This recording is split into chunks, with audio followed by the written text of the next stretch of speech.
její kuchyni strávila možná úplně nejvíce času ze všech. Pracuje tam už dlouhých 45 let.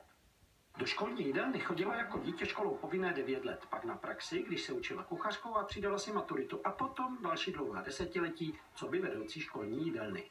Je to fakt super, úplně nejlepší.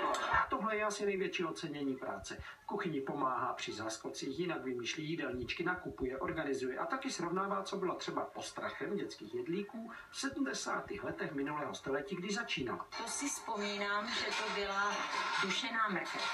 To se bral polotovar, zahustilo se to zásmažkou a děti nám to nejedly.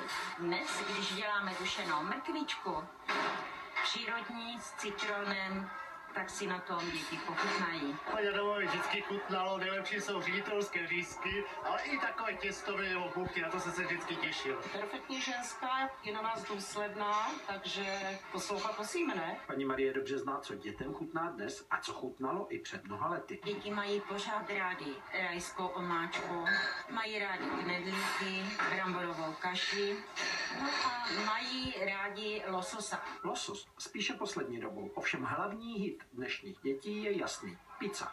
Děti mají pizzu rádi. Ten den, kdy je pizza, tak se dělá jenom pizza. Protože my měsíme z 35 kg mouky a spotřebujeme 60 velkých plechů. Já mám nejraději ve školní jídelně bramborovou kaši s masem. Tady mám nejradši, když nám občas vařou pizzu a jinak řízky.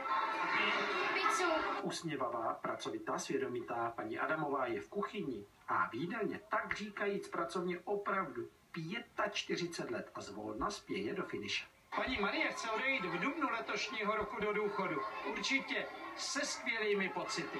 Pro televizi Barrandov ze Zlína Jan Čada.